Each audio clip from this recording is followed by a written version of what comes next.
This is the story of the X-Men movies in 3 minutes. Let's begin. Since the dawn of time, two species reign over the Earth. Humans and mutants. Mutants are beings genetically modified, many times through no fault of their own, to develop some sort of evolutionary advantage over humans. Mutants throughout time and history hide their powers from the public. During World War II, a mutant named Eric Lenshair is captured by the Nazis and forced to display his powers to save his mother's life. He fails, and is sent to a concentration camp by Sebastian Shaw and is released at the end of the war. In England, telekinetic mutant Charles Xavier's family adopts shapeshifter Mystique into their family. Charles and Eric grow up, each adopting a different philosophy on how to live among humans. Eric wishes to punish humans for their inferiority, but I kinda see where he's coming from, while Charles wishes to live among them in peace. The two meet and form the first version of the X-Men. They team up with the CIA to stop Shaw from inciting nuclear war. Oh, thank God. Eric kills Shaw and becomes Magneto. Charles is paralyzed in battle and goes on to open Xavier's School for Gifted Youngsters, a boarding school for mutants. Kinda like a gross Hogwarts. Years later, Mystique assassinates Bolivar Trask, inciting mass panic among humans. The government begins legislation against mutant kind, while Trask's company continues work on their mutant-killing robots, the Sentinels. As years pass, Charles creates newer and bigger teams of the X-Men to fight the growing threat of Magneto and his henchmen. He hires Wolverine, Cyclops, Jean Grey, and Storm to lead his major faction of the X-Men. Magneto enacts a plan to turn the world's population into unstable mutants, but the X-Men stop him. A new threat from Wolverine's past arises and calls for the X-Men to jump back into action.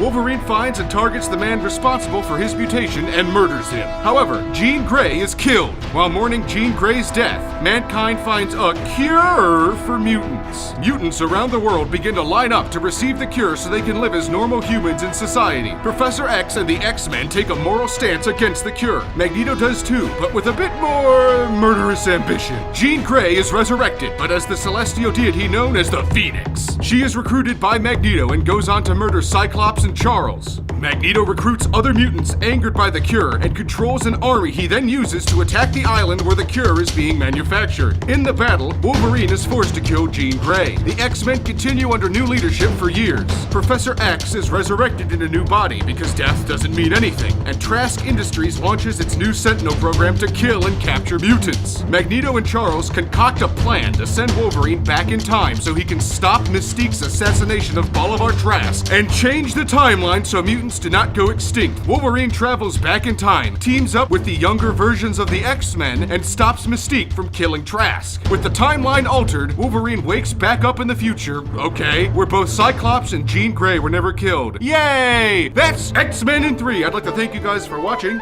If you like this video, make sure to give it a thumbs up. If you want to see more, please subscribe. I don't really know all that much about the X-Men, I'm not gonna lie. I was more of a kind of Marvel guy myself. I guess they are Marvel, so now I sound really stupid, so I'm just gonna end it here. So